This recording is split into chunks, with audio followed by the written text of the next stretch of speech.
Hello, thank you for this invitation to address the conference on basic income in Asia Pacific in Taiwan. I'm Geoff Crocker, living in the UK and working on the economics of basic income.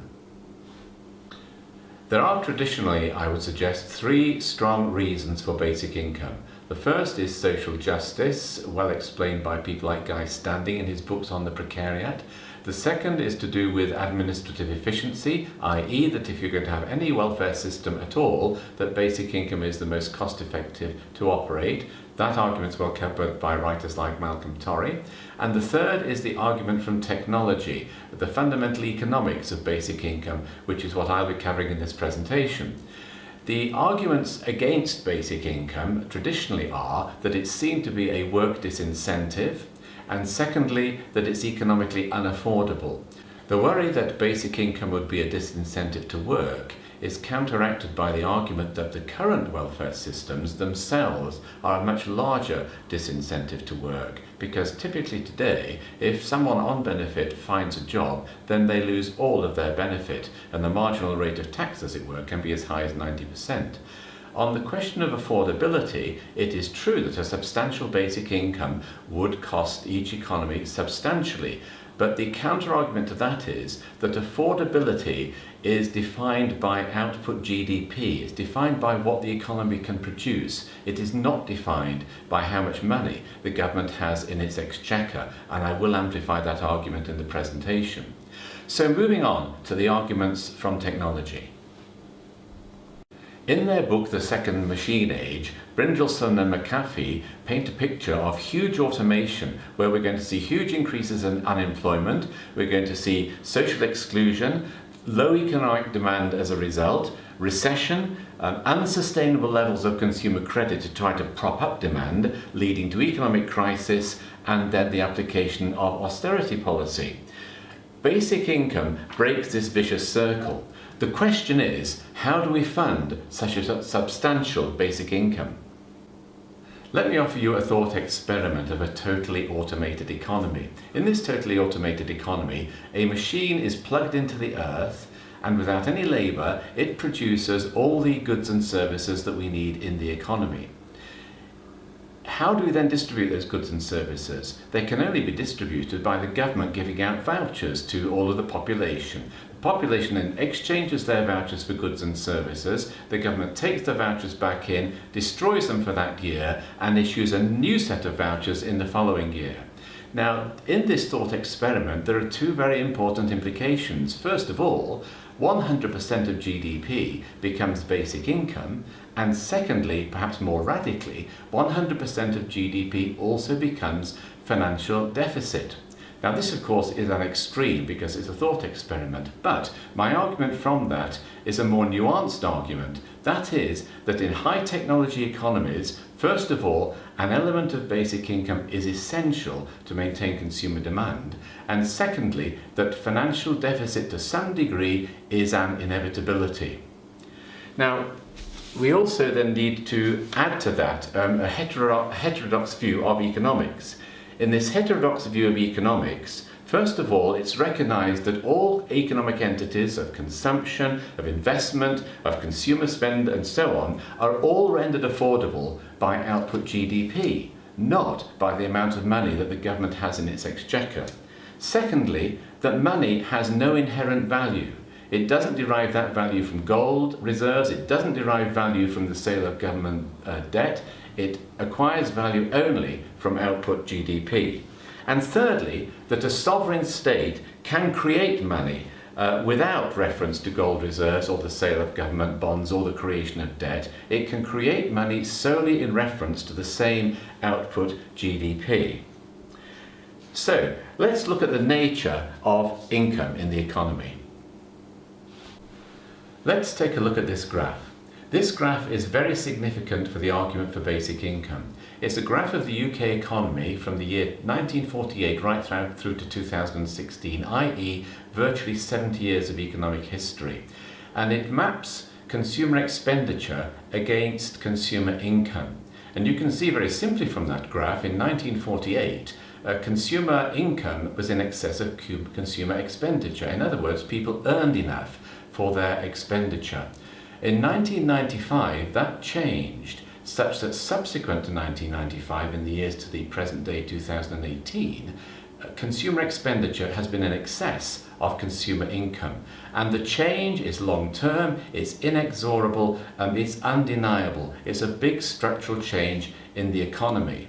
This demonstrates that a significant element of unearned income is needed in the modern high-technology economy.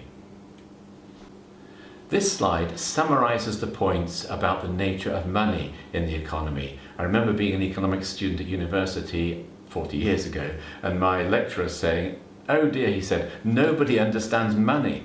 And actually I think that's still true today. Nobody understands money. What is the nature of money? Well, the financial orthodoxy has the following view of money, i.e. that money has inherent value only from either gold reserves or from the sale of government bonds which create debt. Secondly, that money is real and cannot be created or destroyed. And thirdly, that government budgets must balance.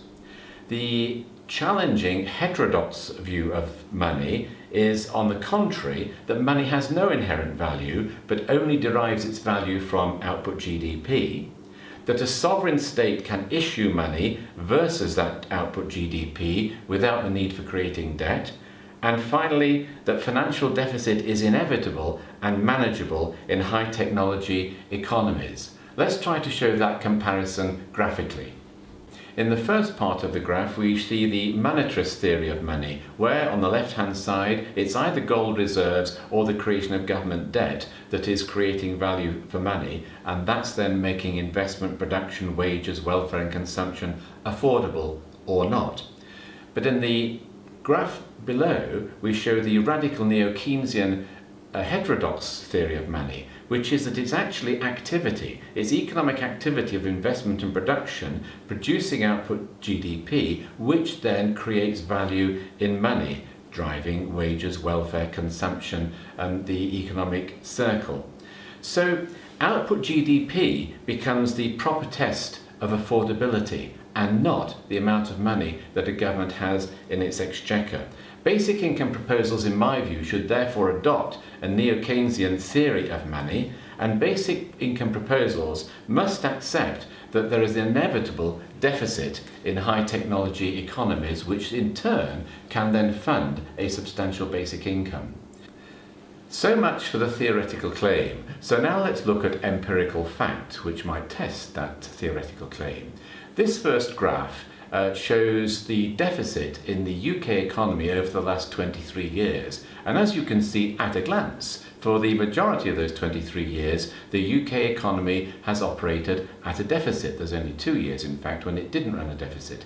And remember, this is despite the frequent attempt by Chancellors of the Exchequer in the UK to eradicate deficit. They failed to do so. It's beginning to look as though it's inevitable.